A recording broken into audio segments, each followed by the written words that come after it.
पूर्णस्य पूर्णमादाय पूर्णमेवावशिष्यते। ओम शांति शांति शांति। नामापिते च मधुरम मधुरम स्वरूपम कर्मापिते च मधुरम मधुरा स्मृतिश्च बुद्धिं प्रबोधय प्रभो। मधुबोध शक्तिं विद्यां प्रयच्छ परमां परिभावयामि। कोमलं कूजयन् वेणुं श्यामलोऽयं कुमारकः वेदवेद्यं परं ब्रह्म भासतां हृदये मम। कूजन्तं राम रामेति मधुरं मधुराक्षरम् आरुह्य कविताशाखां वन्दे वाल्मीकिकोकिलं।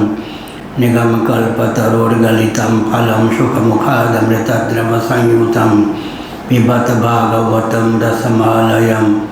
मुहुरहो रसिका भुवि भावुकाः तृणादपि सुनीचेन तरोरपि सहिष्णुना। अमानिना मानदेन कीर्तनीय सदा हरि। नारायणाखिलगुरो भगवन्नमस्ते शिवाय नमः शिवलिंगाय नमः। तन्मे मनः शिवसंकल्पमस्तु। हर हर महादेव। श्री राम जय राम जय जय राम। श्री राम जय राम जय जय राम। श्री राम जय राम जय जय राम। श्री राम जय राम जय जय राम। श्री राम जय राम जय जय राम। श्री राम जय राम जय जय राम। धर्म की अधर्म का प्राणियों में विश्व का गौ माता की गोहत्या भारत सर्वभूत हृदय धर्म सम्राट श्री स्वामी करपात्री जी महाराज की, श्री जगन्नाथ महाप्रभु की, श्री बलभद्र महाप्रभु की, भगवती सुभद्रा देवी की। हर हर महादेव। गोविंद जय जय गोपाल जय जय। गोविंद जय जय गोपाल जय जय। राधा रमण हरि गोविंद जय जय। राधा रमण हरि गोविंद जय जय। श्री कृष्ण गोविंद हरे मुरारे। श्री कृष्ण गोविंद हरे मुरारे।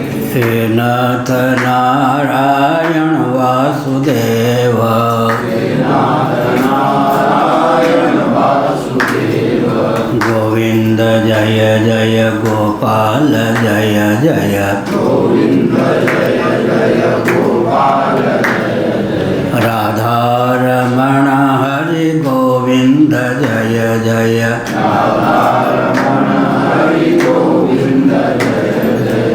गोविंद जय जय गोपाल जय जय। गोविंद जय जय गोपाल जय जय। राधा रमण हरि गोविंद जय जय। राधा रमण हरि गोविंद जय जय। गोविंद जय जय गोपाल जय जय। गोविंद जय जय गोपाल जय जय। राधा रमण हरि गोविंद जय जय। राधा रमण हरि गोविंद जय जय। श्री वृंदावन बिहारी लाल की जय। कब आए? आज। आज कौन सा दिन है आज? ठीक है। ट्रेन से आए या पैदल? ट्रेन। अच्छा, किराया लगे? जी। अरे राम, ठीक। हाँ, कौन तो 257 आनंद गिरी। कौन सी पंक्ति? नीचे से दूसरी पंक्ति। आज मंगलवार है। मंगलवार है? अच्छा, इतनी देर बाद। ठीक, बढ़िया। मंगलवार तो मंगलवार को आ गए। मंगलवार में क्या भोजन बनना चाहिए? लाल। हाँ, लाल भोजन। हाँ, लाल है मंगल ग्रह। लाल सामग्री, गुलाब जामुन बढ़िया।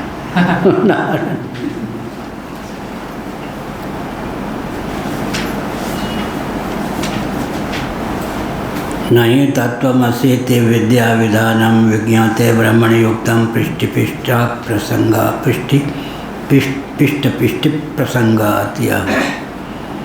नारायण बृहदारण्यक उपनिषद 1.4.10 आनंदगिरी टीका पृष्ठ 257 नीचे से दूसरी पंक्ति। नहीं तत्त्वमसि इति विद्या विधानम विज्ञाते ब्रह्मणि युक्तम पृष्ठ प्रसंगात।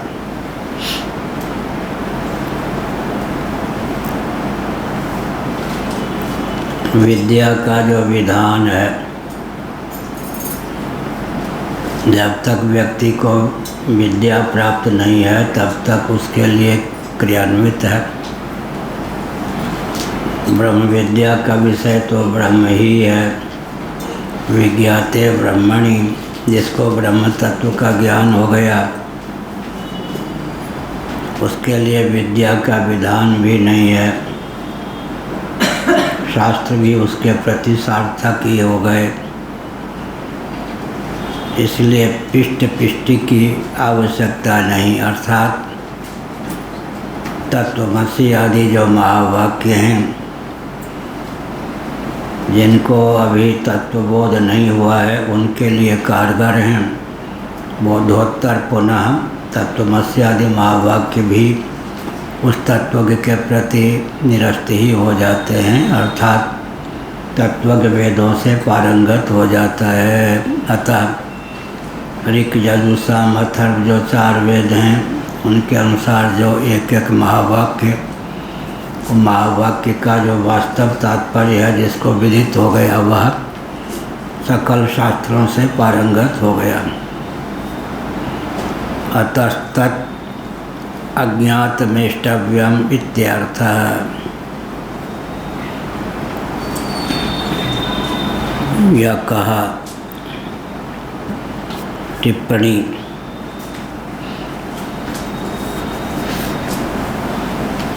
ये 11 है ना, क्या है 13? विद्योपदेशान्यथानुपत्तेः। विद्या का जो उपदेश है अन्य विधा से सिद्ध न होने के कारण फलबल कल्प है कि यही प्रकार है, अन्य नहीं। जिसको ब्रह्म विज्ञान प्राप्त नहीं है, जो साधन चतुष्टय संपन्न है, उसके लिए विद्योपदेश है। और जिसको ब्रह्मात्म तत्व का बोध हो गया उसके प्रति तत्त्वमसि आदि महावाक्य भी प्रवृत्त नहीं होते, निवृत्ति हो जाते हैं। साथ ही साथ अभी कहा कि जो विद्या है, ज्ञान है, उसमें वो ज्ञापक ही होता है, कारक नहीं। लेकिन एक कारकता ज्ञान में मानी गई, विद्या में मानी गई है। वो कौन सी है? अज्ञान और अज्ञान मूलक मिथ्या ज्ञान की निवर्तकता विद्या में है। अतिरिक्त कोई कारकता विद्या में नहीं। इसका अर्थ है किसी भी वस्तु का विज्ञान हुआ, इतने से ही कृतार्थता नहीं हो जाती है। विद्या का पर्यवसान या ज्ञान का पर्यवसान फिर कर्म में होता है। जानाति इच्छति करोति, विज्ञान के गर्भ से इच्छा, इच्छा के गर्भ से कर्म की निष्पत्ति होती है। अभिमत पदार्थ का ज्ञान हो गया तो उसकी इच्छा होती है। इच्छा होने के बाद तदर्थ उसे प्राप्त करने की भावना से प्रवृत्ति या कर्म की सिद्धि होती है। जानाति इच्छति करोति। ये जो प्रक्रिया है इसमें देवताओं की दाल गल जाती है। देवता सोचते हैं कि अगर इस व्यक्ति को ब्रह्म विद्या प्राप्त हो गई तो हमसे भी ऊपर पहुंच जाएगा। लेकिन एक दिन हमने बताया, जब तक कोई व्यक्ति किसी पर वार करने के लिए तत्पर हो, उससे पहले ही वो काम अपना बना ले तो वार करना व्यर्थ। इसी प्रकार से अन्य वस्तु की विद्या का पर्यवसान उस वस्तु की इच्छा, अभिमत वस्तु की इच्छा और फिर कर्म में। लेकिन आत्म तत्व तो पहले से ही ब्रह्म है, इसलिए ज्ञान समकाल में ही काम बन जाता है। कोई अतिरिक्त कर्म की प्रवृत्ति की आवश्यकता नहीं पड़ती है। नैव तस्य कृतेन अर्थो न कृतेन यह कश्चन चासे सर्वभूतेषु कश्चिदर्थ व्यपाश्रया। संसारी व्यक्तियों का कुछ करने से भी प्रयोजन होता है, कुछ न करने से भी प्रयोजन होता है। आरूढ़ का प्रयोजन कर्म करने से है, योगारूढ़ का प्रयोजन कर्म न करने से है। योगारूढ़ से तस्यैव शम कारण मुच्यते, आरूढ़ोर्मुनेर्योगम कर्म कारण मुच्यते यह कहा। लेकिन जो तत्वज्ञ है उसका न कुछ करने से प्रयोजन रहता है, न कुछ न करने से प्रयोजन रहता है। सर्वथा कृतार्थता उसके जीवन में होती है। विमतम न कारकम विद्यात्वा सुक्ति विद्यावत इत्याशयेन। विमत जो है नौवीं टिप्पणी ब्रह्म ज्ञानम न कारकम काल्पनिक से तो नित्य निवृत्त स्वरूपत्व न तन्निवर्तकत्व वस्तुतः कारकत्वमिति भाव। बहुत बढ़िया टिप्पणी लिखी। काल्पनिक से तो नित्य निवृत्तत्वस्य निवृत्तस्वरूपत्वेन, जो काल्पनिक वस्तु होती है वो तो नित्य निवृत्ति ही होती है। सुक्ति रजत इत्यादि, मरुजल इत्यादि, नभनैल इत्यादि काल्पनिक वस्तु तो नित्य निवृत्ति ही होती है। इसलिए उसके निवर्तक कोई कारक की आवश्यकता ही नहीं है, यह अभिप्राय है। तो जगत तो नित्य निवृत्ति ही है। सत से सत की उत्पत्ति नहीं हो सकती, सत से असत की उत्पत्ति नहीं हो सकती, सत से सदसत की उत्पत्ति नहीं हो सकती है। असत से सत की उत्पत्ति नहीं हो सकती, असत से असत की उत्पत्ति नहीं हो सकती, असत से सदसत की उत्पत्ति नहीं हो सकती है। सदसत से सत असत सदसत की उत्पत्ति नहीं हो सकती। उत्पत्ति के 9 ही प्रकार सिद्ध होते हैं। यौक्तिक विधा से विचार करने पर एक भी प्रकार सिद्ध नहीं होता, इसलिए अजातवाद ही मूल सिद्धांत है। मांडूक्य कारिका के अनुसार यह बात कही गई। यहाँ का विमतम न कारकम विद्यात्वा सुक्ति विद्यावत। सीपी में चांदी नित्य निवृत्ति ही है, केवल ब्रह्म के कारण सुक्ति में रजत परिलक्षित होता है, चांदी परिलक्षित होती है। यह सीपी नहीं, यह चांदी नहीं, यह रजत नहीं, यह तो सीपी है। इस ज्ञान मात्र से ही कल्पित जो रजत उसकी निवृत्ति हो जाती है, या पूर्व निवृत्त। क्या कह रहे हैं? हाँ, रहने दीजिए। क्या हुआ? नीचे से दूसरी पंक्ति ऊपर चले गए थे क्या? अच्छा, नहीं तत्वमसि इति विद्या। अरे अब हमारा मन कहाँ है मालूम है? चंद्रयान पर। जहाँ जहाँ चंद्रयान जाता है मन से वहाँ भी मैं जाता हूँ। साइंस का विद्यार्थी रहा हूँ तो दिमाग में भी मेरा मन चंद्रयान पर है मालूम। यहाँ रहता हूँ, मन है मेरा चंद्रयान पर, चंद्रमा पर। नहीं तत्वमसि इति विद्या विधानम विज्ञाते ब्रह्मयुक्तम पिष्ट पिष्टि प्रसंगात्। नहीं तत्वमसि इति विद्या विधानम विज्ञाते ब्रह्मण। तो विज्ञात ब्रह्म ब्रह्म तत्व को यथावत जान लिया। ब्रह्म तत्व तो स्वप्रकाश है, भाष्य ही नहीं घटादि के समान, इसलिए उसको यथावत जान लेना माने स्वप्रकाश आत्मस्वरूप ही है, प्रत्येगात्मक स्वरूप ही है। साक्षात अपरोक्ष प्रत्येक ब्रह्म का नाम ही प्रत्येगात्मा है, विभु प्रत्येगात्मा का नाम ही ब्रह्म है। इस तथ्य का बोध हो गया तो तत्वमसि यह सब वाक्य का विधान उसके प्रति नहीं हो सकता। यह आत्मा वार्य द्रष्टव्य श्रोतव्य मंतव्य निधिध्यासितव्य में विधित छाया है, न कि विधि। यह विवाद द्रष्टव्य आत्मतत्व दर्शनीय है, श्रोतव्य यहाँ विधान है, श्रवण करने योग्य है। मंतव्य यहाँ मनन करने योग्य है, विधान है।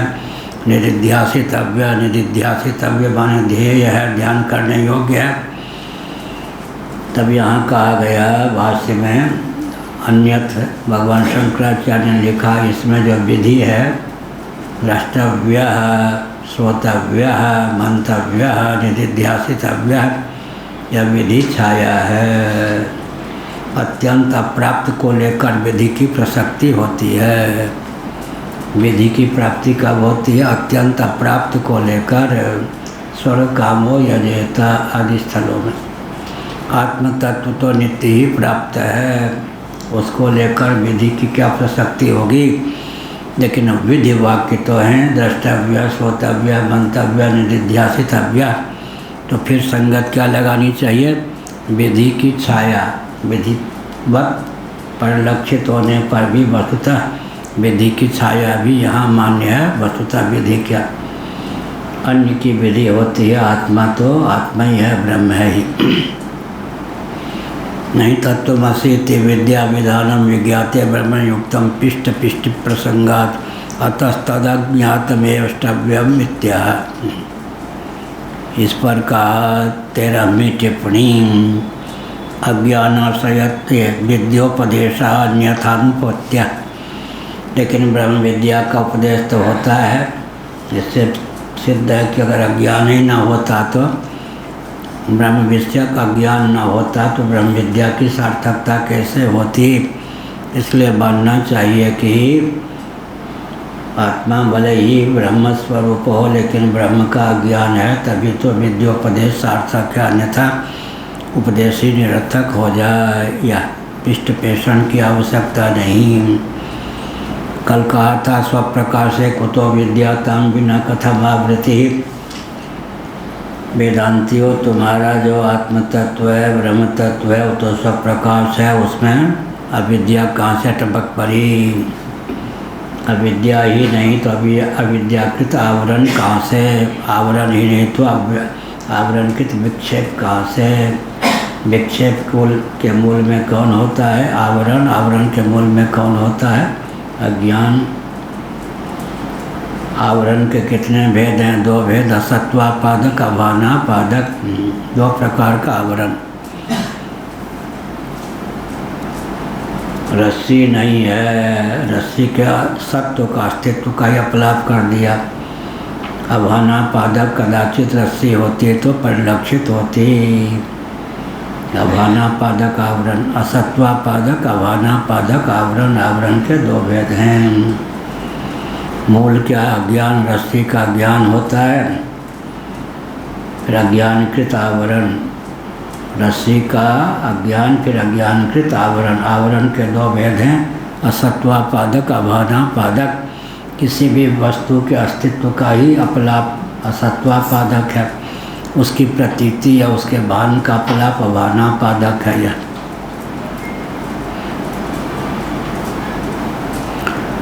दशमोस्ति, इससे असत्वापादक आवरण का विध्वंस होगा या नहीं। 10वें व्यक्ति को कहा, जिसके लिए रो रहे हो, मैं सत्य बोलता हूँ, मेरी बात पर विश्वास करो, डूबा नहीं, मरा नहीं, खोया नहीं। दशमोस्ति, महाराज बड़ी कृपा होगी, मिला दो।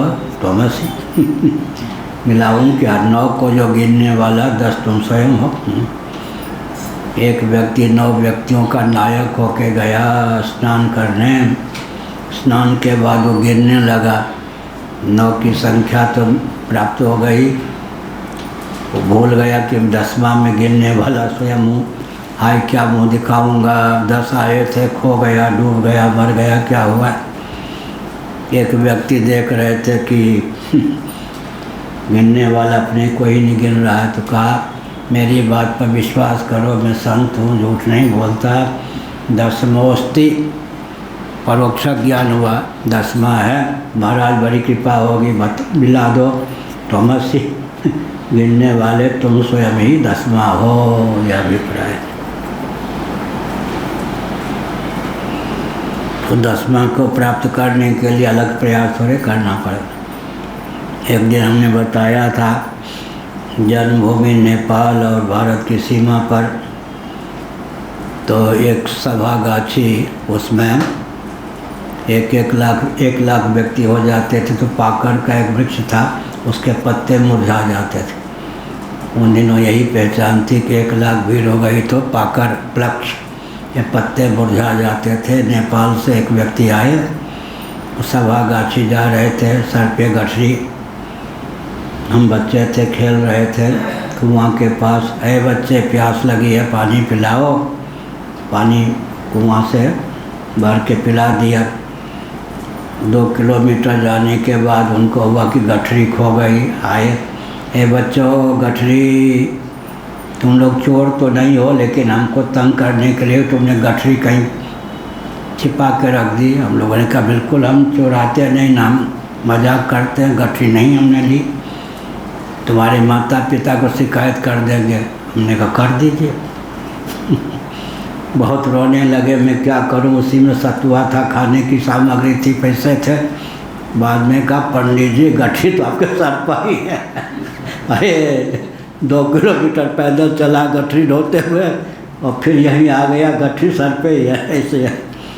तो गठरी प्राप्त करने के लिए क्या प्रयत्न, अज्ञान का निवारण ही ना, गठरी पंडित जी आपके सर पर ही है। ब्रह्मात्मैक्यम अज्ञानम शास्त्र ज्ञाप्यते तद विषयम च श्रवणादि विधीयते। इसीलिए हमने कहा विधीयते में छाया है, विधि की छाया है, क्योंकि विधि की प्रसक्ति कहाँ होती है, अत्यंत अप्राप्त में। विधि अत्यंत अप्राप्त में ही, अत्यंत अप्राप्त में प्रसक्त होती है। यहाँ विधि की छाया है, द्रष्टव्य, श्रोतव्य, मंतव्य, निधिध्यासितव्य। ब्रह्मात्मैक्यम अज्ञातम शास्त्रेण ज्ञाप्यते। ब्रह्मात्म तत्व का जो ऐक्य है वह अज्ञात है। तत्वमस्यादि जो शास्त्र उनके द्वारा ब्रह्म की आत्मरूपता का विज्ञान होता है। उसके लिए श्रवणादि का विधान भी होता है, श्रोतव्य, मंतव्य, निधिध्यासितव्य, यह अर्थ है। श्रोतव्य माने पहले द्रष्टव्य है। श्रुति बहुत कृपा करती है, जैसे कोई माता बेटे को कम से कम परिश्रम, कम से कम भार सौंपती है, कम से कम परिश्रम करने की बात करती है, वैसे ही बेटा द्रष्टव्य दर्शन कर ले। फिर क्या शंकराचार्य ने लिखा, सैकड़ों माताओं से भी अधिक हितैषणी श्रुति भगवती है। क्या 7 कोटि या 7 माताओं से भी अधिक हित को चाहने वाली या जानने वाली श्रुति भगवती है। श्रुति हम जीवों को अधिक भार नहीं सौंपती, द्रष्टव्य है, तब हम बोल पड़ते हैं। ऐसी क्षमता नहीं है कि आत्म तत्व का, ब्रह्म तत्व का दर्शन कर सकूं।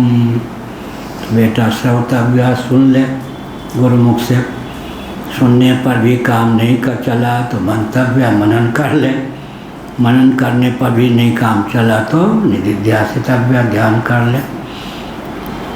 अज्ञान की निवृत्ति होती है श्रवण से, संशय की निवृत्ति होती है मनन से, विपर्य की निवृत्ति हो जाती है ध्यान से, निधिध्यासन से। या डमाडोल स्थिति का निवारण हो जाता है ध्यान से, असकृत अभ्यासात, बार बार शास्त्र सुचिंतित पुण्य पुण्य चिंतीय। तुलसीदास ने लिखा, शास्त्र जो है सुचिंतित होने पर भी बार बार चिंतन करना चाहिए। साहित्यिक व्यक्तियों ने कहा, अमुक युवती मुझ पर लट्टू है, भ्रम मत पालो, कल कहीं और चली जाएगी, धोखा दे के रुला दे। ऐसे अमुक युवती मुझ पर लट्टू है, भ्रम पालोगे मरोगे। ऐसे ही क्या कहा, शास्त्र तो मुझे सदा हुआ है, छोड़ देगा शास्त्र। एक क्षण में अतार्किक हो जाओगे। इसलिए शास्त्र सुचिंतित पुण्य पुण्य चिंती यह है। बहुत बढ़िया नीतिकारों ने कहा, राजा मेरे वश में हो गया है, कभी भ्रम नहीं पालना चाहिए, फांसी पे लटका भी देगा, जेल में भी डाल देगा। क्या स्वभाव होता है। तो क्या कहा, नृप राजा वश में हो गया, ऐसा समझकर निश्चिंत नहीं रहना चाहिए। युवती वश में हो गई, ऐसा भ्रम नहीं पालना चाहिए। शास्त्र मेरा क्या त्याग करेगा, ऐसा भ्रम नहीं पालना चाहिए।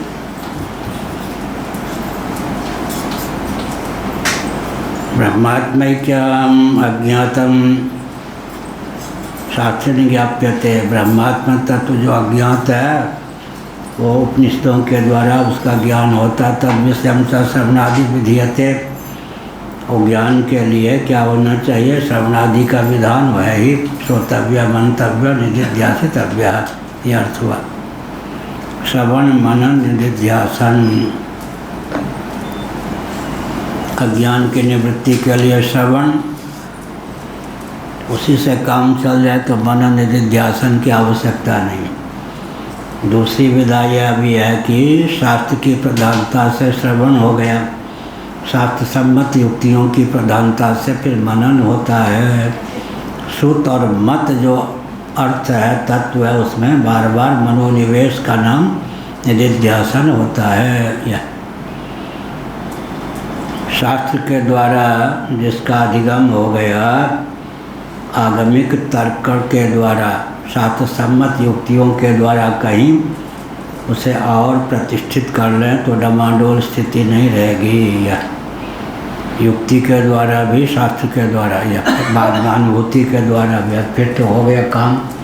क्या, श्रुति युक्ति अनुभूति, यह तीनों, श्रुति भी हो, युक्ति भी, अनुभूति हो, अडोल स्थिति हो जाएगी। अभिकम्प योग। एताम विभूतिम योगम च ममयो वेत्ति तत्वतः सो विकम्पेन योगेन युज्यते नाथ संशयः। एताम विभूतिम योगम च, विभूति और हरियाणा वाले को नींद आ गई। नहीं, तो नींद वाले का यही कहता नहीं, एकाग्र हो गए थे। हाँ, एताम विभूतिम योगम च ममयो वेत्ति तत्वतः सो विकम्पेन योगेन युज्यते नाथ संशयः। भगवान ने कहा, मेरे द्वारा निरूपित विभूति और योग को जो जानता है, अविकम्प योग से युक्त हो जाता है। अभिमान की बात नहीं, लेकिन पूरी गीता पढ़ जाए या इस वचन को पढ़ जाएं, एताम विभूतिम योगम च ममयो वेत्ति तत्वतः सो विकम्पेन योगेन युज्यते नाथ संशयः। भाई जी तुसी प्रेम नाल बताओ योग क्या है। पंजाबी में पाई जी तुसी प्रेम नाल बताओ, भैया आप प्रेम पूर्वक बताओ योग क्या है। भगवान ने कहा, एताम विभूतिम योगम च। योग का अर्थ करना बहुत कठिन है, वहाँ टीकाकारों ने छोड़ ही दिया। एक श्यामा शरण जी तो कहते थे, सुगमम कहकर टीकाकारों को जो नहीं आता है वो कहते सुगमम, सुगम है क्या अर्थ करना है। और उनके लिए दुर्गम होगा, उनके लिए सुगम हो गया। विभूतिम तो समझ गए, योगम च क्या अर्थ हुआ। एताम विभूतिम, ये जो कहा विभूतियों का तो वर्णन है ही, झड़ी लगा दी भगवान ने। योगम च जो कह दिया बड़ा विकट, उन विभूतियों की गणना कर लीजिए। योग कहाँ कहा, भगवान ने न कहा होता तो एताम विभूतिम योगम च मम यो वेत्ति तत्वतः। विभूति की क्या परिभाषा करेंगे, क्रियासार, वस्तुसार, भावसार का नाम विभूति है ना। 7वें अध्याय से 15वें अध्याय तक विभूतियों का वर्णन है। 7वें, 8वें, 9वें अध्याय में, 10वें अध्याय में विशेषकर है। 11वें अध्याय में प्रयोग है। हाँ, प्रयोग बड़ा कठिन होता है। गुरुजी ने कहा हाइड्रोजन ऑक्सीजन अमुक रेशियो या अनुपात में मिलने पर जल बन जाता है। थ्योरी प्रयोगशाला में जाकर गुरुजी क्या करते हैं, 2s2 + O2 है जो फार्मूला है, रेशियो अनुपात, उस अनुपात में फिर हाइड्रोजन ऑक्सीजन को मिलाकर जल भी बना देते हैं। ऐसे ही एतां विभूतिम योगम च मम यो वेत्ति तत्वतः सो विकम्पेन योगेन युज्यते नात्र संशयः। विभूति का वर्णन तो हो गया। विभूति का अर्थ क्या हुआ? भगवान की विशेष विशेष रूपों में अभिव्यक्ति। सर्व रूपों में भगवान की अभिव्यक्ति है, लेकिन क्रियासार, वस्तुसार, भावसार का नाम विभूति हो गया। योगम च कह दिया भगवान ने। एतां विभूतिम, विभूति का तो वर्णन किया। शब्द जो है खे, शब्द खे और समरसु, ये सब पुण्यो गंधा पृथिव्याम च, ये सब। योग क्या है? वही योग माया। योग का अर्थ है विभूति को अभिव्यक्त करने वाली क्षमता या शक्ति का नाम यहाँ पर योग है। एतां विभूतिम योगम च मम यो वेत्ति तत्वतः। योग माने विभूतियों को विभूति को अभिव्यक्त करने वाली शक्ति या क्षमता का नाम ही योग हो गया।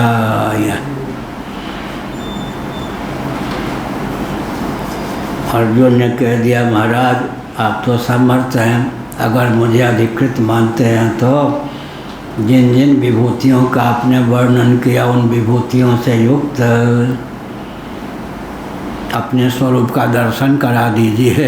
क्या हम लोग वर्णन ही कर सकते हैं या दर्शन भी करा सकते हैं? वर्णन कर सकते हैं।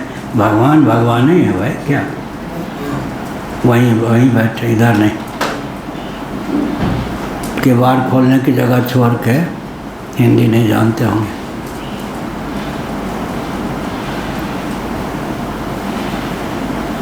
अर्जुन ने परीक्षा नहीं ली।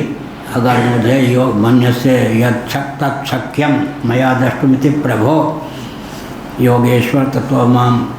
अगर आप समझते हैं कि अर्जुन अधिकृत है तो आप अपने जिन जिन विभूतियों का वर्णन किया उन विभूतियों से मंडित अपने से विग्रह का दर्शन करा दीजिए।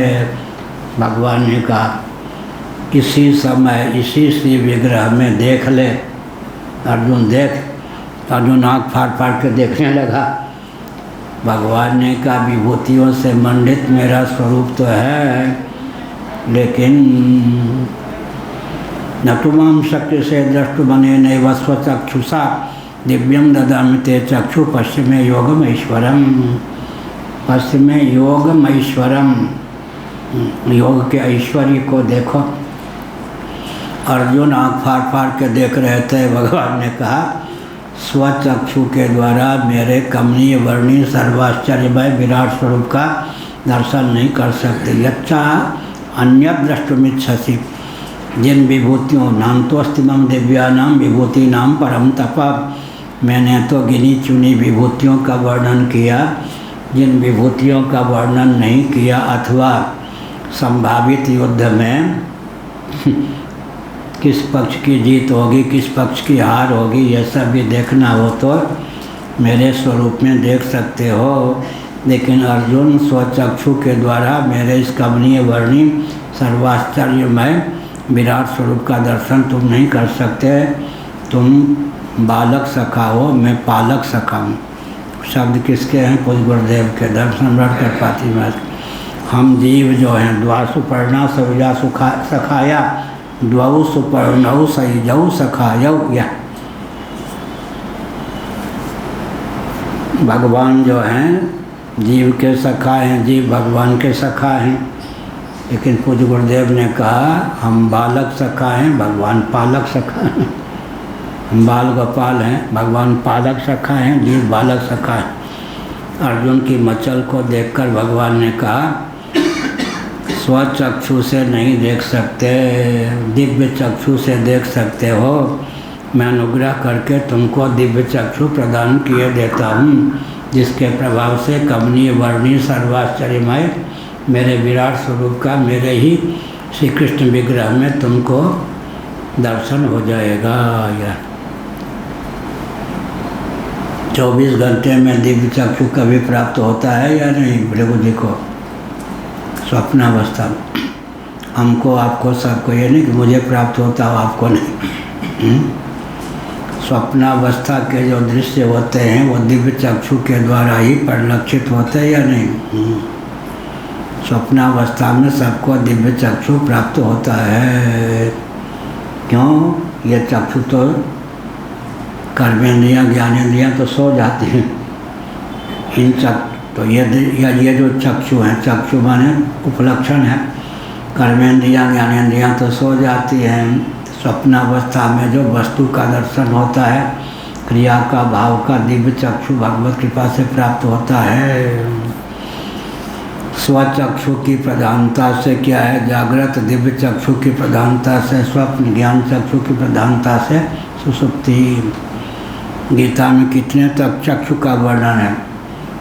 ज्ञान चक्षु विमूढ़ा नानु पश्यन्ति पश्यन्ति ज्ञान चक्षुषा न तो माम सकृष्य द्रष्टुमने नैव स्वचक्षुषा दिव्यम ददामि ते चक्षु पश्चिमे योगमेश्वरम। स्वचक्षु दिव्य चक्षु ज्ञान चक्षु दिव्य चक्षु स्वप्नावस्था में हमको आपको प्राप्त है। मुझे प्राप्त आपको नहीं है, नहीं, सब पर बराबर कृपा भगवान। जिसको स्वप्न होता है दिव्य चक्षु के द्वारा ही होता है। असुसुप्ति में अज्ञान और सुख का दर्शन साक्षात्कार ज्ञान चक्षु के द्वारा ही होता है। तीनों चक्षु प्राप्त हैं, विशेष रूप से प्राप्त भी हो सकते हैं, सामान्य रूप से तीनों चक्षु प्राप्त। जब एक व्यक्ति किसी पुरुष को पिता समझता है, ये देखो, तो सो जाता है। नहीं जगे हुए। जब कोई व्यक्ति किसी पुरुष को पिता समझता है तब ज्ञान चक्षु सहकृत दिव्य चक्षु भावित स्वचक्षु के द्वारा किसी पुरुष में पितृबुद्धि बनती है। कहो चैतन्य जी क्या वाक्य कहा? ज्ञान चक्षु सहकृत दिव्य चक्षु भावित स्वचक्षु से किसी पुरुष विषय में पितृबुद्धि बनती है। सच्ची बात है या नहीं? बैठे, सुना हुआ है पहले का, वो दिव्य तीक्ष्ण है। जब किसी महिला को माता समझते हैं तो वहाँ भी तीन चक्षु है या नहीं? ज्ञान चक्षु सहकृत दिव्य चक्षु भावित स्वचक्षु के द्वारा किसी स्त्री में मातृबुद्धि बनती है। या सुसुप्ति में ज्ञान चक्षु अज्ञान का भी जो दर्शन करा दे तो जिससे होता तो ज्ञान चक्षु है या नहीं? सुसुप्ति में ज्ञान चक्षु है, स्वप्नावस्था में दिव्य चक्षु है, व्यवहार में तीनों चक्षु है। ज्ञान चक्षु सहकृत दिव्य चक्षु भावित स्वचक्षु के द्वारा किसी पुरुष में पितृबुद्धि होती है, किसी स्त्री में मातृबुद्धि होती है। या तीनों चक्षु प्राप्त है। लेकिन विभूति क्या है? क्रियासार, वस्तुसार, भावसार, वो भगवान की कृपा से दिव्य चक्षु प्राप्त हो जाए। अर्जुन को प्राप्त हो गए। संजय को दिव्य चक्षु दिव्य शक्ति दोनों की प्राप्ति हो गई वेदव्यास जी की कृपा से। और जब दुर्योधन रक्त बमन करके मर गया तो संजय को जो दिव्य शक्ति और दिव्य चक्षु दोनों की प्राप्ति हुई थी, दोनों लुप्त। महाभारत युद्ध तक के लिए संजय को भगवान व्यास जी ने कृपा करके क्या दिया था? दिव्य चक्षु भी प्रदान किया था, दिव्य शक्ति भी प्रदान की थी। अर्जुन जब मर गया रक्त बमन करके, दिव्य चक्षु हैं, दुर्योधन जब क्या है मर गया क्या करके, रक्त बमन करके, तो फिर संजय की दिव्य दृष्टि विलुप्त हो गई, दिव्य शक्ति कितने दिनों के लिए वेद व्यास जी ने दिया था। दिव्य शक्ति क्या? दिव्य शक्ति के बल पर कौन था? संजय युद्ध भी करता था दुर्योधन की ओर से, और आकाश गमन इत्यादि की क्षमता भी उसको थी। और क्या करता था? दिव्य शक्ति भी प्राप्त थी, और दिव्य युद्ध में लाखों योद्धा थे। कितने योद्धा थे अपने अपने ग्रंथ पर लिखा है, गीता जयंती भीष्मोत्क्रांति में। लेकिन कौन सा योद्धा कौन सा अस्त्र शस्त्र का उपयोग कर रहा है, किस योद्धा के मन में कौन सा भाव है, संजय को सब मालूम पड़ जाता था। ये भी नहीं कि बैठे बैठे यहाँ जा कर के महाभारत पढ़े बिना गीता पर भाष्य लिखने के कारण विश्वविख्यात एक विद्वान से भूल हो गई, मधुसूदन सरस्वती जी से। महाभारत पढ़े बिना गीता का अर्थ कर दिया। शंकराचार्य ने पहले अध्याय पर भाष्य नहीं लिखा है, मधुसूदन सरस्वती जी से भूले हो गई। क्या भूल हो गई? आँखों देखा हाल जैसे होता है ना।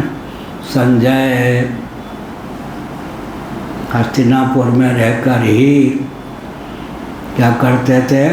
दिव्य चक्षु के बल पर जो घटना घटती थी तत्काल बताते जाते थे। किसको? धृतराष्ट्र को। लेकिन भूतकाल का प्रयोग है। धर्म क्षेत्रे कुरुक्षेत्रे समवेता युत्सव मामका पांडवा सेवक किम अकुर्वत, किम अकुर्वत, आँखों देखा हाल नहीं। तब दुर्योधन पक्ष का सेना नायक जब घायल होता था, युद्ध करने योग्य नहीं रह जाता या मार दिया जाता था, तब जब तक दूसरा सेनाध्यक्ष दुर्योधन नहीं बनाता, बीच में जो अंतराल होता, रथारूढ़ होकर संजय आकर के धृतराष्ट्र को बीती बात बता देता था, तत्काल नहीं है।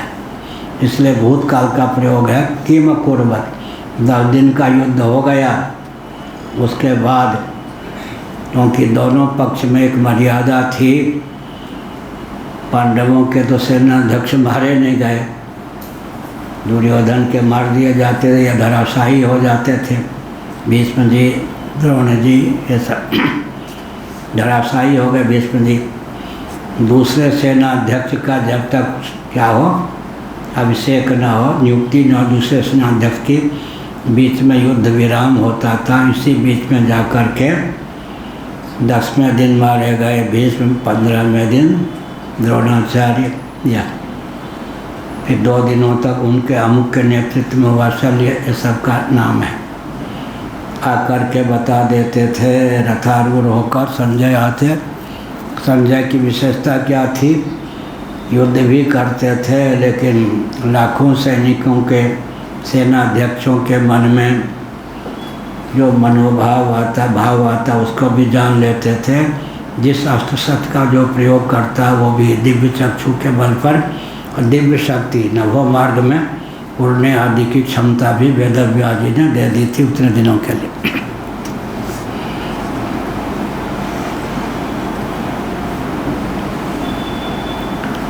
विवतम नकार कभी चल रहा था ना। हाँ, कहाँ अंतिम? ब्रह्मात्मे किम अज्ञातम शास्त्र ज्ञाप्यते तद्विषयं च श्रवणादि विधीयते तेन। क्या ब्रह्मात्म तत्व का एकत्व विज्ञान जो होता है शास्त्र के द्वारा ही संभव है। माने शास्त्र सम्मत वचन हो, 3 की कृपा होनी चाहिए काम बनाने के लिए, गुरु गोविंद और ग्रंथ, तीनों के द्वारा ही उद्धार होता है। केवल गुरु का नाम क्यों नहीं लेंगे? गुरुडम फैलाने वाले भी गुरु होते हैं। केवल गोविंद का नाम क्यों नहीं लेंगे? बिना ग्रंथ और गुरु के गोविंद का ज्ञान नहीं होगा। केवल ग्रंथ का नाम लेंगे तो ग्रंथ अपने आप अपनी गुत्थी को सुलझाएंगे नहीं। गुरु भी चाहिए, ग्रंथ भी चाहिए, गोविंद भी चाहिए। गुरुडम फैलाने वाला गुरु ना हो, इसलिए ग्रंथ भी चाहिए, गोविंद भी चाहिए। गोविंद का ज्ञान बिना गुरु और ग्रंथ के हो नहीं सकता। ग्रंथ खुल नहीं सकता, ऊपर गोविंद की कृपा होनी चाहिए। गुरु की कृपा हो तो ग्रंथ खुल सकते हैं। इसलिए तीन के प्रति हमेशा नतमस्तक रहना चाहिए। ऐंठ कर दिखाने की आवश्यकता नहीं। कौन है वो? गुरु गोविंद और ग्रंथ, गुरु गोविंद और ग्रंथ। या ग्रंथ साहब पंजाबियों के यहाँ, सिखों के यहाँ। और गोविंद, ग्रंथ और गोविंद को महत्व दिया पंजाब में। और गोविंद शब्द तो जब ग्रंथ लेंगे तो गोविंद शब्द तो आ ही जाएंगे। या ब्रह्मात्मैक्यम अज्ञातम शास्त्रेण ज्ञाप्यते। अज्ञात जो ब्रह्मात्म तत्व का एकत्व है वो शास्त्र के द्वारा ज्ञात होता है। तद विषयमता श्रवणादि विधीयते। उस ज्ञान के लिए फिर श्रवण मनन निधिध्यासन का विधान किया गया। श्रोतव्य, मंतव्य, निधिध्यासितव्य। अब यहाँ प्रश्न उठता है कि श्रवणादि विधीयते क्यों कहा? पहले तो दर्शन है, आत्मा बाहर द्रष्टव्य, फिर श्रोतव्य, फिर मंतव्य, निधिध्यासितव्य। श्रवणादि क्यों कह दिया? श्रवण है आदि में तो यो ब्रह्मात्मैक अज्ञातम शास्त्रेण ज्ञाप्यते से हो गया। द्रष्टव्य तो पहले कह दिया, इसलिए अब बाकी बच गए तीन, श्रवण मनन निधिध्यासन। श्रवण का अर्थ क्या है? कोई बच्चा बड़ा नटखट हो, उसको माँ कहे वहाँ से चिल्लाया, फिर माँ बोलती है सुना या नहीं, जानती है सुन तो लिया, पर मैंने जो कहा उसको सुनकर उस कार्य को करने के लिए तत्पर है या नहीं। सुना है कि नहीं, माने जो मैंने कहा तुमने सुन लिया ये तो मुझे मालूम है, लेकिन जो मैंने कहा उसे करने के लिए कटिबद्ध है भी या नहीं, इसलिए सुना कि नहीं पारिभाषिक है। श्रवणादि विधीयते। श्रवण के द्वारा क्या होता है? अज्ञान का निवारण होता है। मनन के द्वारा क्या होता है? संशय का निवारण होता है। निधिध्यासन के द्वारा क्या होता है? विपर्य, विपरीत बोध का निवारण होता है। संशय हो तो पंचदशी कार ने बहुत बढ़िया कहा। गुरु जी चेलवा ने कहा, कोई चेला होगा बहुत चतुर, गुरु जी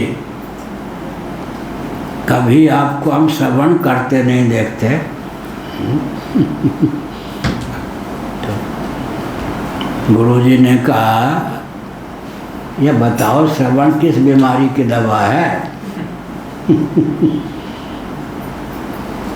अज्ञान के निवारण के ना, तो मुझे अज्ञान है ही नहीं, मैं क्या श्रवण करूं? चेला भी बड़ा विकट था। गुरुजी कभी मनन करते हुए नहीं देखता आपको। ये बताओ किस रोग की दवा है मनन?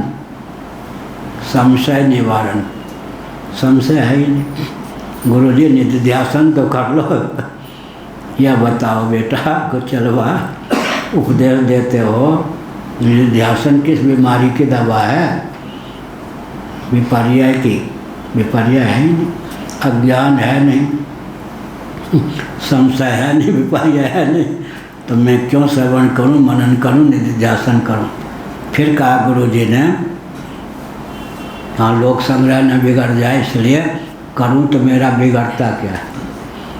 न करूं तो बनता क्या है? बिगड़ता क्या? करूं तो बिगड़ता क्या है?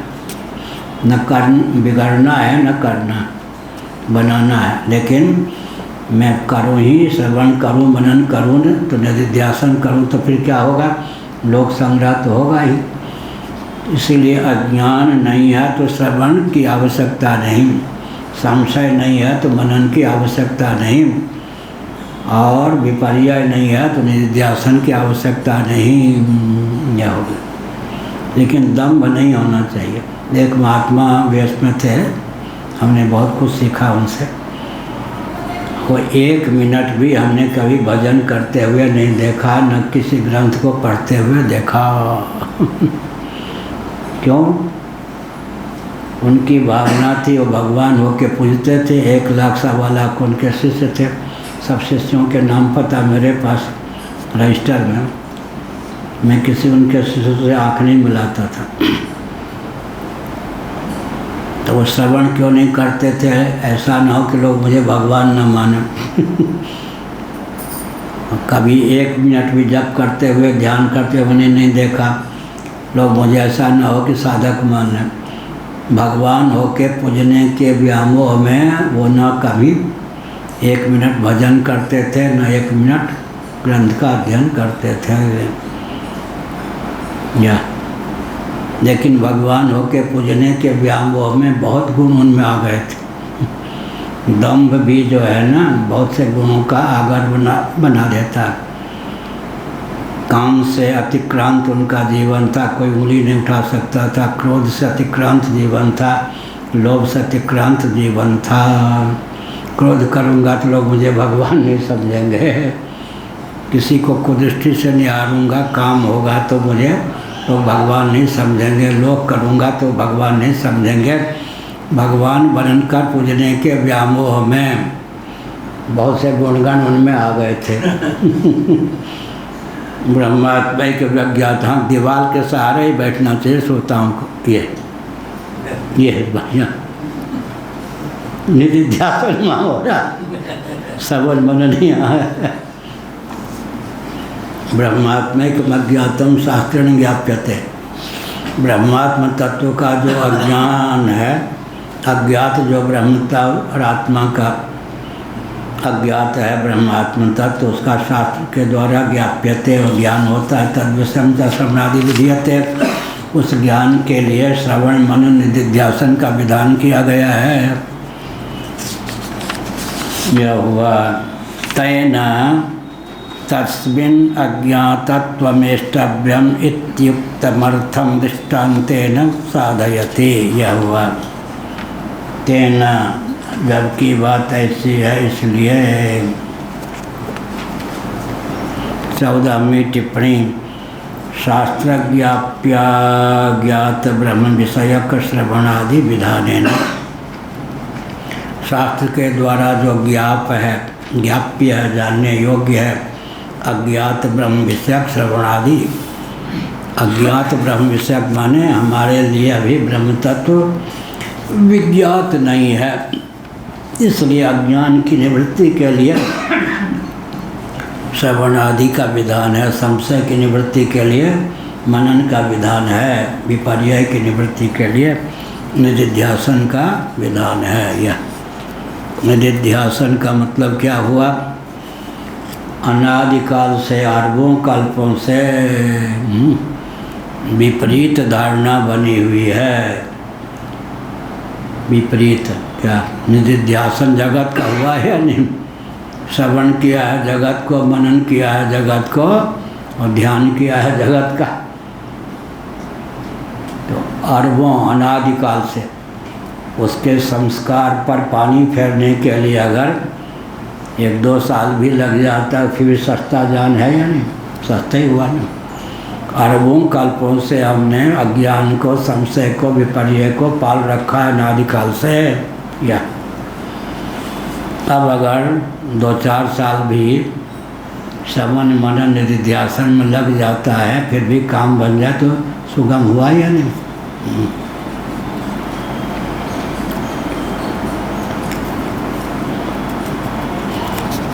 अब योग वासिष्ठ में ये भी है, बिल्कुल घोड़े पे चढ़ने में जो जानकार है उसको जितना समय लगता है उतने समय में ज्ञान हो जाता है। ये भी कहा गया है किसमें? योग वासिष्ठ। ये ज्ञान हो गया, इनको आ गए पवन। क्या कहा? तस्मिन् अज्ञातत्वमेष्टव्यम इत्युक्तमर्थम दृष्टान्तेन साधयत न ही थी। यह नहीं, यह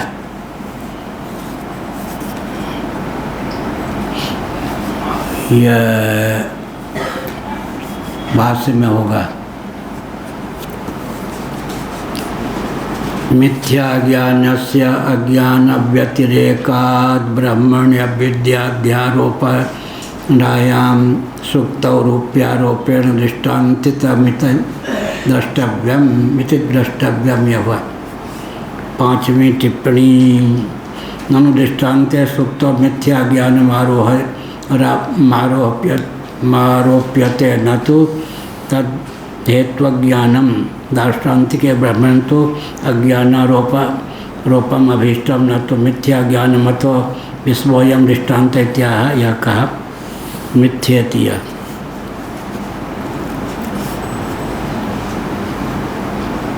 सुक्ति में जो रजत बुद्धि हो जाती है मिथ्या ज्ञान है, इसका आरोप होता है। सुक्ति को सुक्ति नहीं जानते तब फल बल कल्प है। क्या कौन सा सिद्धांत हुआ? फल बल कल्प्य। हमारे पूज्य गुरुदेव का बताया हुआ शब्द है फल बल कल्प्य। फल के बल पर कल्पना करने योग्य। लाखों तरुलता गुल्म वृक्षादि हैं जिनमें पुष्प के बाद ही फल लगता है या फल लगते हैं, लेकिन बट पीपल पाकर इत्यादि कुछ गिने चुने ऐसे वृक्ष हैं जिनमें फूल तो नहीं दिखाई पड़ते, फल दिखाई पड़ते हैं। मैथिली में की कहे से झाजी डूमरक फूल। डूमर सरोवर किनारे होता है, फल होता है, उसमें फूल नहीं। डूमरक फूल, डूमर एक पौध विशेष, उसमें फल होता है, फूल नहीं होता। लाखों वृक्ष हैं तरुलता गुल्म इत्यादि जिनमें फूल के बाद फल लगते हैं, लेकिन बट पीपल पाकर इत्यादि कुछ ऐसे भी हैं जिनमें फूल तो किसी ने नहीं देखा, फल लगते हुए देखा, फल प्राप्त होते हैं। तो कल्पना करनी चाहिए कि ये जो वृक्ष हैं अंतः पुष्पित हैं, इसी को कह दिया गया फल बल कल्प सिद्धांत।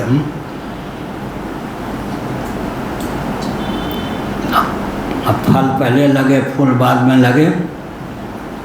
सेमल, कपास, फलाकृति पहले सेमल में और कपास में, फूल की आकृति बाद में। एक दिन कहा था आरती पर पड़ती मेघडम्बर पर छाया, बाप रहती पेट में तो पूत गलकिन गाया। बाग माने कपास। और सेमल में भी फलाकृति पहले होती है, पुष्पाकृति बाद में होती है। ऐसे बिना पुष्प के फल नहीं, लेकिन वट पीपल पाकर इत्यादि कुछ ऐसे गिने चुने हैं जिनमें फूल तो किसी ने नहीं देखा, फल लगते हुए देखा है।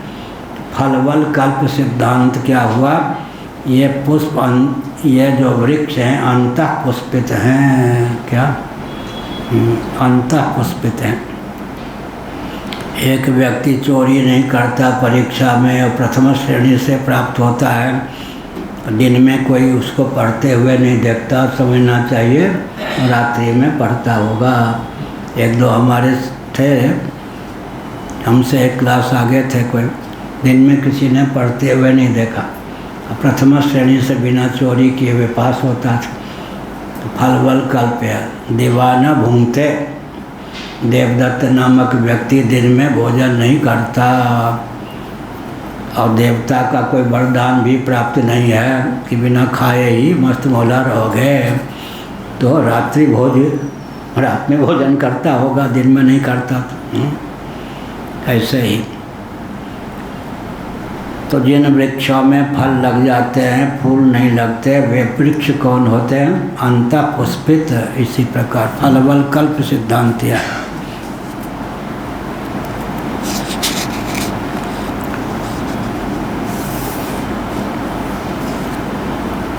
यह 258 कौन सी पंक्ति थी? मिथ्या ज्ञान। मिथ्या ज्ञान से अज्ञान व्यतिरेकात् ब्रह्मणि अविद्याध्यारोपणाम सुक्त रूपेण दृष्टान्तितमिति द्रष्टव्य। मिथ्या जो ज्ञान होता है अज्ञानाव्यतिरेकात्, बिना अज्ञान के मिथ्या ज्ञान की सिद्धि नहीं हो सकती। रस्सी का ज्ञान होगा तो रस्सी को सर्पधारा माला भूषित दंड आदि समझेंगे। सुक्ति का अज्ञान होगा तब सुक्ति को रजत समझ लेंगे। इसी प्रकार से बिना अज्ञान के मिथ्या ज्ञान की प्राप्ति नहीं होती। इसलिए मानना चाहिए कि अध्यासो विद्या कृता है। कहाँ लिखा है? श्रीमद् भागवत के 11 स्कंद का वचन है, अध्यासो विद्या कृता है। जो अध्यास होता है, अध्यास माने अन्य में अन्य बुद्धि, अन्य में अन्य बुद्धि का नाम है अध्यास। जो अध्यास होता है अविद्याकृत होता है, बिना विद्या या ज्ञान के अध्यास हो ही नहीं सकता। अन्य में अन्य बुद्धि हुई तो उसके मूल में अज्ञान को मानना चाहिए। अध्यासो विद्याकृता। शंकराचार्य जी ने बल देने के लिए कह दिया अध्यास भाष्य में ब्रह्मसूत्र, अध्यास ही अविद्या है। यह यहाँ बल देने के लिए मत। इसका अर्थ क्या हुआ? केवल अज्ञान कष्टकर नहीं होता, जब अज्ञान अध्यास का रूप धारण कर लेता है तब कष्टकर होता है। कहीं कहीं हर्षकर, क्या हर्षप्रद भी होता है। सीपी में चांदी का दर्शन हो गया, झांकने लगे, लगता है किसी का इस पर अधिकार नहीं है, कोई देख भी नहीं रहा, आगे चल के लपक क्या कहीं भय में कहीं राग में। या त्यागव गहव उपेक्षणी अहाटक तृण की नाई। तुलसीदास जी ने लिखा विनय पत्रिका में। माया क्या करती है? 3 बुद्धि उत्पन्न कर देती है, त्यागव गहव उपेक्षणीय। किसी में त्याज्य बुद्धि, किसी में ग्राह्य बुद्धि, किसी में उपेक्ष बुद्धि। अहिहाटक तृण, अहि माने सर्प दिख गया तो त्याज्य बुद्धि, बचो बचो हटो हटो। यह गहव सोना दिख गए तो लेने की भावना हो जाती है। उपेक्षणीय, तिनका दिखाई पड़ा, न पकड़ना न छोड़ना, न भगने की जरूरत है न पकड़ने की, उपेक्षा। जगत में 3 बुद्धि हो जाती है, त्याज्य ग्राह्य उपेक्ष। त्यागव गहव उपेक्षणीय अहाटक तृण की नाई। मन की ने बरियाई। यही भगवान की माया है। किसी में त्याज्य बुद्धि, किसी में ग्राह्य बुद्धि, किसी में उपेक्ष बुद्धि। और पहले जिसमें त्याज्य बुद्धि है, हो सकता है आगे चल के उसमें ग्राह्य बुद्धि बन जाए। इस समय जिसमें ग्राह्य बुद्धि है, हो सकता है भविष्य में उसके फिर त्याज्य बुद्धि हो जाए। इस समय जिसमें उपेक्ष बुद्धि है, अमुक की उपेक्षा कर दी, हो सकता है आगे चल कर के। निमिष के महात्मा थे, जब दासानुदास बन के कोई काम करता था, हमसे कहते ध्रुव जी जीवन मुक्त है। और कठपुतली की तरह नहीं नाचता, गिजाई है गिजाई। बरसात में जो कीड़े ऐसे होते ना, गिजाई। तो जीप में जा रहे तो उनके साथ ही में रहता था, तो उनके एक शिष्य उनको नहीं देख पा रहे थे, किसी दुकान के पास, महाराज आपका लाडला प्यारा भूतपूर्व शिष्य गिजाई है गिजाई। हमने कहा हम समझ गए, जब तक उपयोगी व्यक्ति होता था यशमैन, तब तक जीवन मुक्त है। ध्रुव जी ये जीवन मुक्त है। हाँ। और अगर वो कठपुतली नहीं बना तो गिजाई है गिजाई। गिजाई जानते?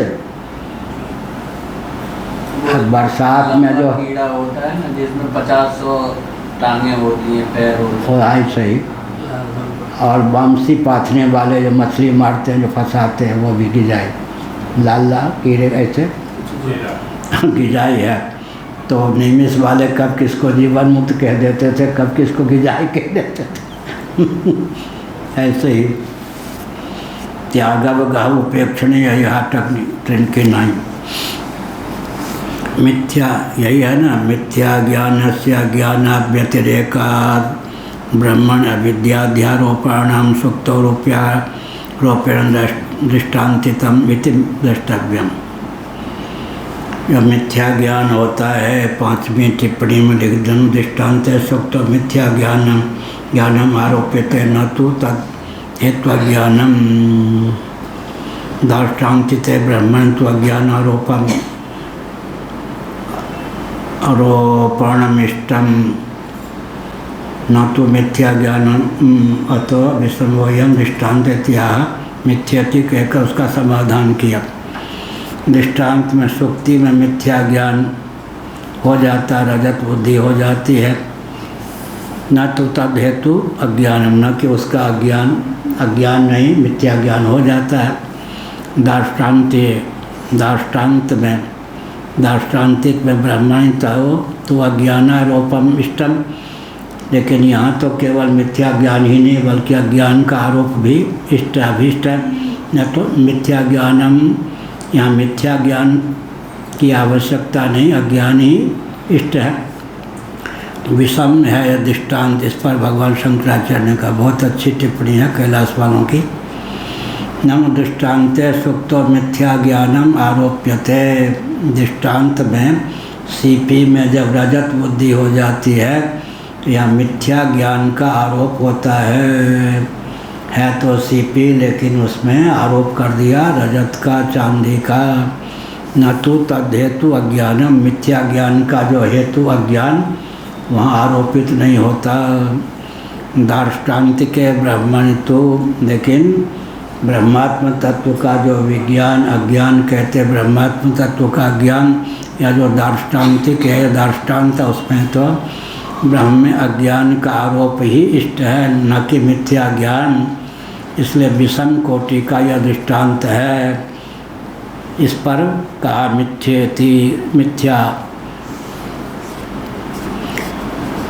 मिथ्या ज्ञानस्य अज्ञानाव्यतिरेकाद, मिथ्या ज्ञान जो होता है वो अज्ञान से अव्यतिरिक्त होता है। यह हुआ अज्ञानाव्यतिरेकाद, अज्ञान से अव्यतिरिक्त होता है, अज्ञानात्मक ही होता है। यह अर्थ क्या हुआ?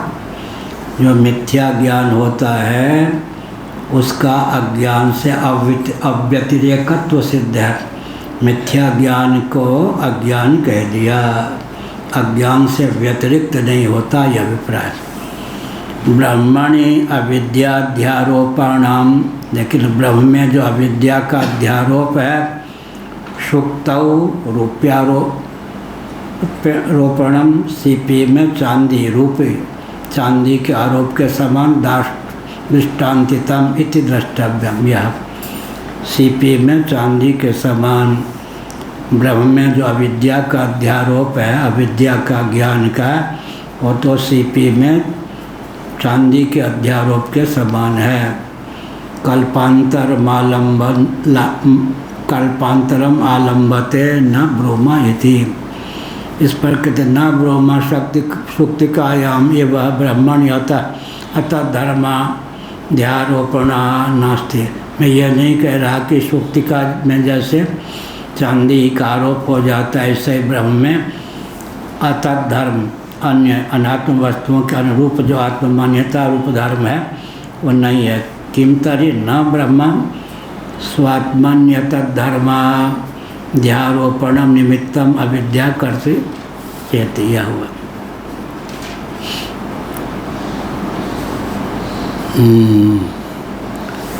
ब्रह्मा विद्या कर्तृ न भवति, ब्रह्मा विद्या कर्तृ न भवति इत्यस्य यथा श्रुतो वार्थः तदाश्रयो स्थिति वा तत्राद्यम अंगीकरोति भवत्विति, भवत्वेवं न अविद्या कर्तृ भ्रांतम च ब्रह्म। ऐसा हो सकता है जब अविद्याकृत भ्रांत ब्रह्म होता। या ब्रह्मा विद्या कर्तृ न भवति, अविद्या का कर्तृत्व ब्रह्म में नहीं है। यथा श्रुतो व अर्थः तदन्यस्तदाश्रयो स्थिति व तत्राद्यम अंगीकरोति, तदन्य व आश्रयोस्ति, उससे अन्य है, आश्रय ही है। यह अनादित्वाद अविद्यायाः कर्तृपेक्षा भावाद बिना च द्वारम ब्रह्मणि भ्रांति अनभ्युपगमात् इत्यर्थ। स्याही बहुत फैली हुई है। अनादित्वाद अविद्याया, अविद्या जो है वो अनादि है। तस्या ही कार्यत्वे कारणम वाच्यम, निष्कारण कार्यायोगात् न चात्मा तथा मिथ्यति। अनादित्वात् अविद्या, अविद्या जो है अनादि है। षडस्माकम् अनादयः, वेदांत प्रस्थान में मुख्य दो अनादि तत्व हैं, प्रकृति पुरुषं चैव विद्यनादि उहावपि विकारां च गुणां चैव विद्धि प्रकृति संभवान। लेकिन उसमें भी फैला करके कह दिया 6 अनादि हैं।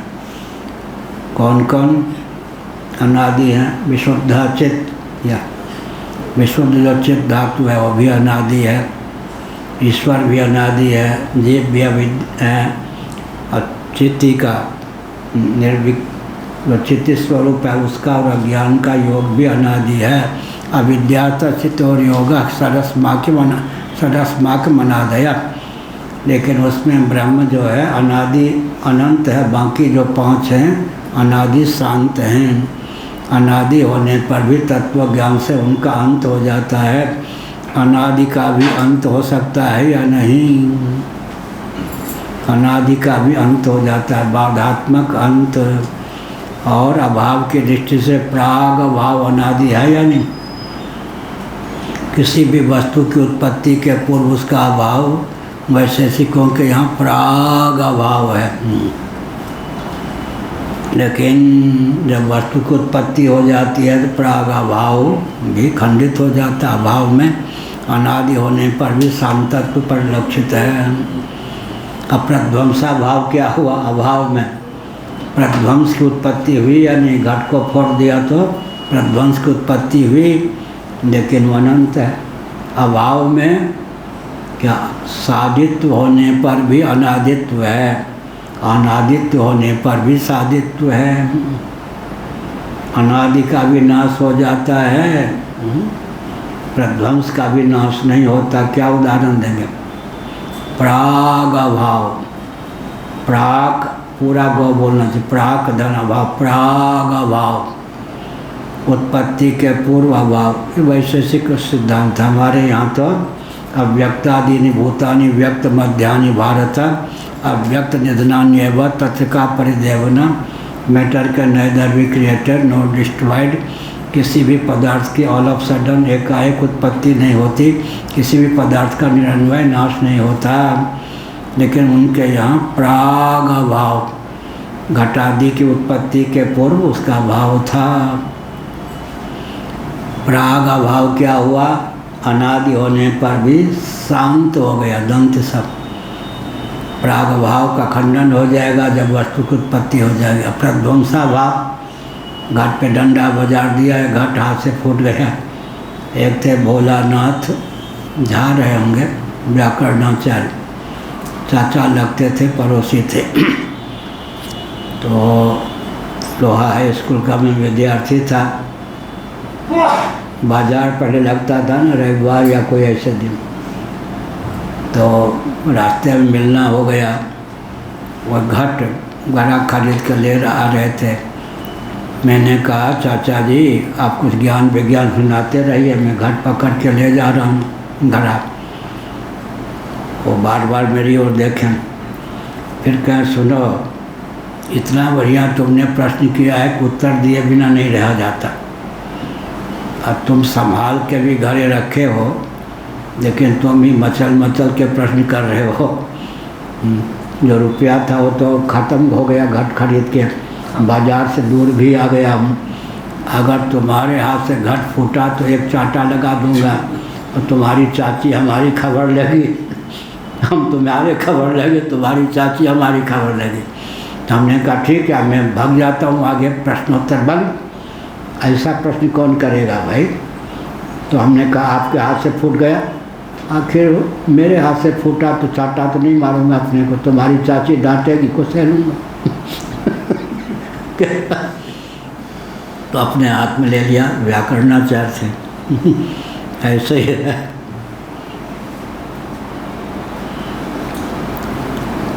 हाँ, ब्रह्मा विद्या कर्ति न भवति, यही था ना।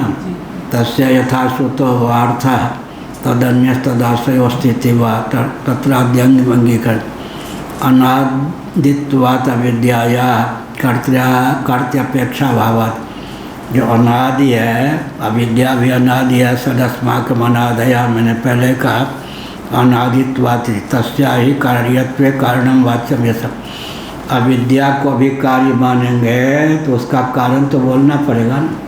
अगर किसी को कार्य कहते हैं तो उसके कारण का वर्णन करना पड़ेगा। फिर कारण का कारण तो नहीं हो सकता क्या? मूल का मूल होता है क्या? मूल का मूल नहीं होता। मूल क्या होगा? निर्मूल। मूल होगा निर्मूल। अष्टावक्र गीत अवधूत गीता का एक वचन है, बहुत पहले मैं गाता था।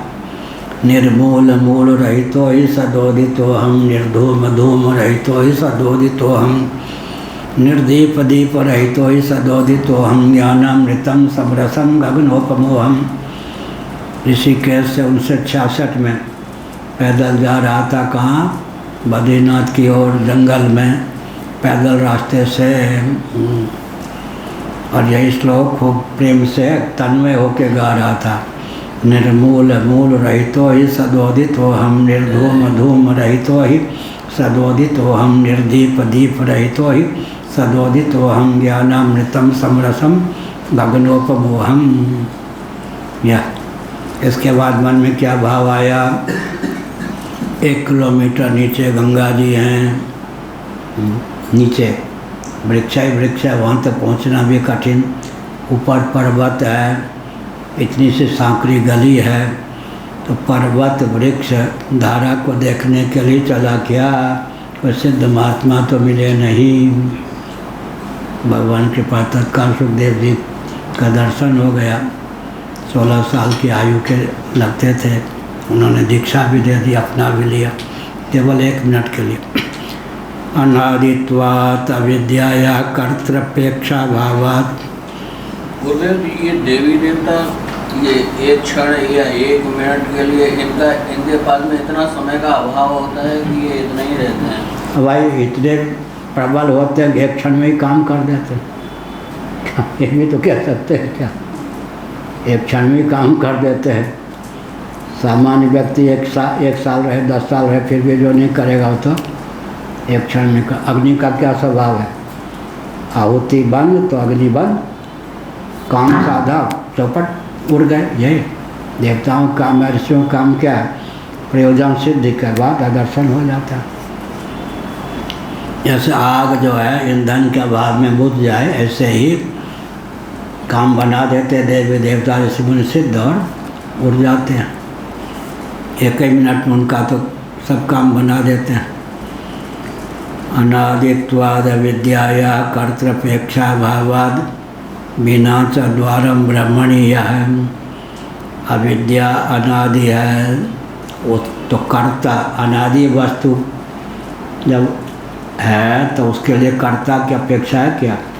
साधि को कर्ता चाहिए या अनादि को? कठिन का साधि को कर्ता चाहिए या अनादि को? साधि को। यही है। अविद्या का कर्ता कौन? बताइए गुरुजी, अविद्या की रचना किसने की? तो कहेंगे चला तुमने ही रचना की होगी।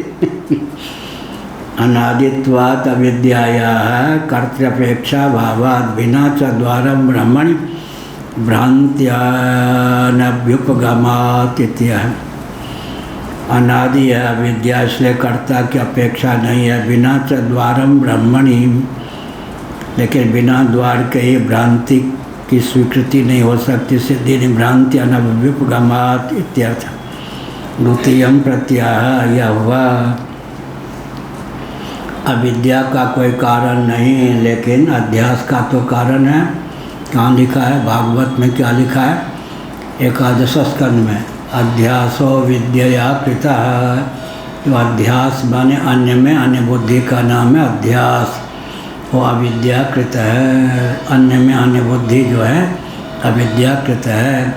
इसलिए अध्यास का कारण तो अविद्या है, लेकिन अविद्या का कारण कोई नहीं, क्योंकि अविद्या अनादि है। अनादि का कारण कोई नहीं होता। अध्यास की शादी है, उसका कारण अविद्या है। अध्यासो विद्या कृता ब्राह्मणो न्यश्चेतनो नास्ति। यह ब्रह्म से अतिरिक्त तो कोई चेतन है ही नहीं। ब्रह्मणो अन्य चेतनो नास्ति, एकमात्र चेतन तो ब्रह्म ही है। इत्यत्र श्रुति स्मृति उदाहरति। इस तथ्य की परिपुष्टि के लिए श्रुति स्मृति को समुद्रित करते हैं, उदाहरण के रूप में प्रस्तुत करते हैं। ब्रह्मणो अन्य चेतनो नास्ति, ब्रह्म से अन्य चेतन नहीं है। चित्त धातु तो एकमात्र ब्रह्मात्म तत्व ही है, उसके अतिरिक्त जो कुछ है सब अचित ही है।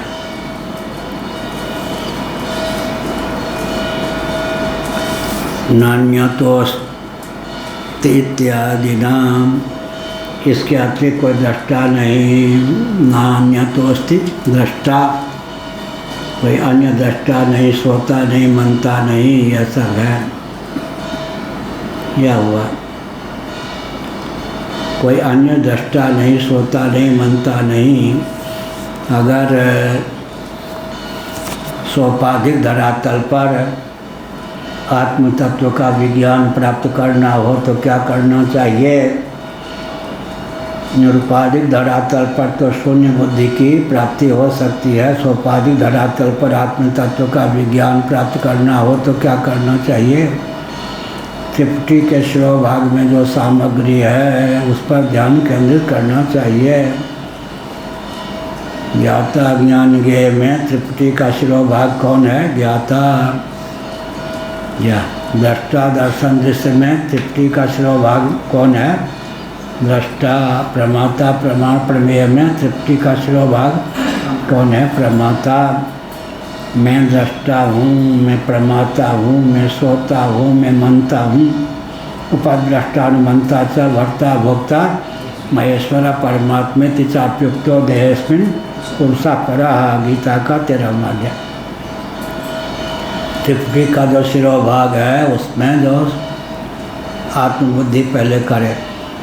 दृष्टा दर्शन दृश्य में आप कौन हो? दृष्टा। यह श्रोता श्रवण श्राव्य में आप कौन हो? या मैं कौन हूँ? श्रोता। ऐसे कर्ता करण कार्य में आप कौन हो? या मैं कौन हूँ? कर्ता। ऐसे प्रमाता प्रमाण प्रमेय में आप कौन हो?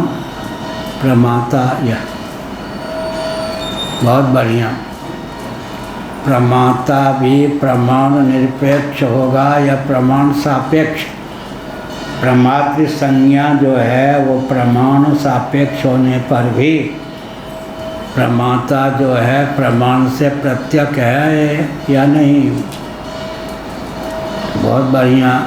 अप्रमेय शब्द का प्रयोग हुआ ना गीता में, दूसरा अध्याय में। आत्म तत्व अप्रमेय है। क्या कहा पवन जी? नींद से चकनाचूर रहते।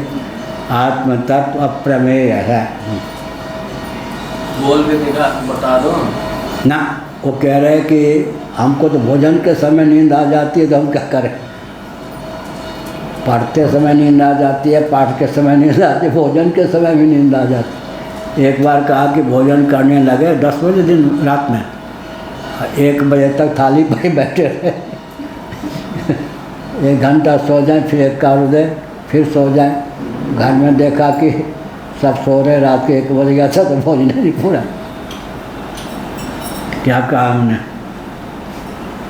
क्या चल रहा था विषय?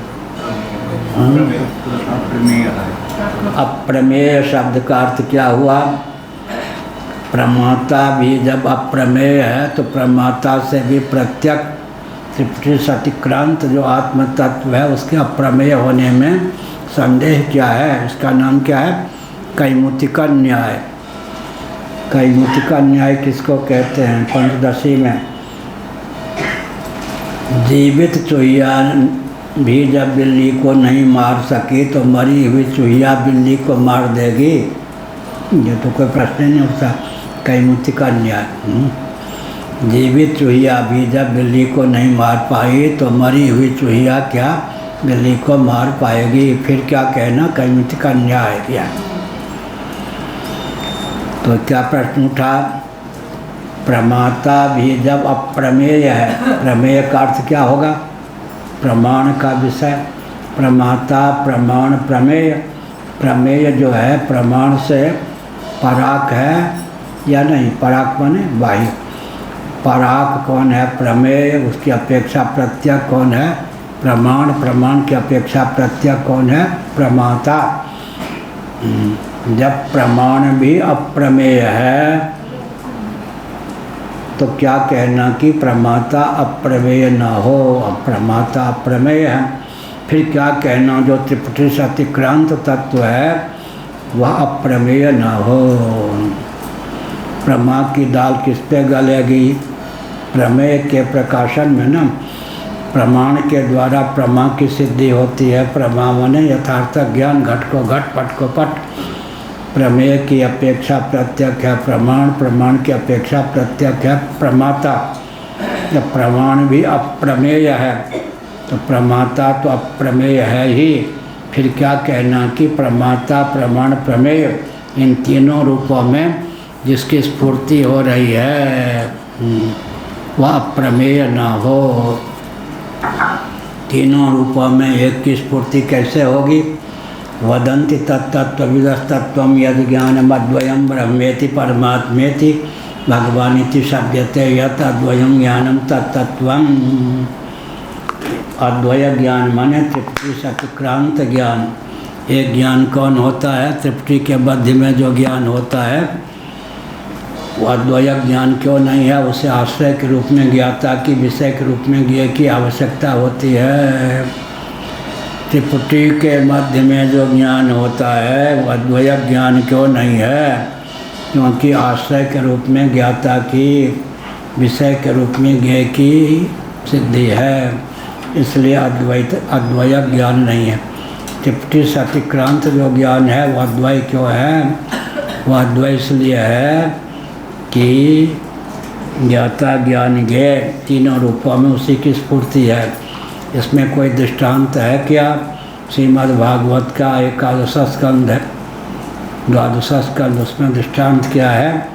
एक ही तेजो द्रव्य अधिभूत रूप होकर अध्यात्म नेत्र होकर अधिदैव सूर्य होकर उल्लसित होता है। क्या तेज, एक ही तेजो द्रव्य अधिभूत रूप होकर अध्यात्म नेत्र होकर अधिदैव सूर्य होकर उल्लसित होता है। ऐसे ही एक ही अद्वैत ज्ञान जो है ज्ञाता, ज्ञान, ज्ञेय तीनों रूपों में उल्लसित होता है। श्री राम जय राम, जय जय राम, श्री राम जय राम, जय जय राम। धर्म की जय हो, अधर्म का नाश हो, प्राणियों में सद्भावना हो, विश्व का कल्याण हो, गौ माता की जय हो, गोहत्या बंद हो, भारत अखंड हो। सर्वभूत हृदय धर्म सम्राट श्री स्वामी करपात्री जी महाराज की, श्री जगन्नाथ महाप्रभु की, श्री बलभद्र महाप्रभु की, भगवती सुभद्रा देवी की। हर हर नारायण। नमः पार्वती पतये।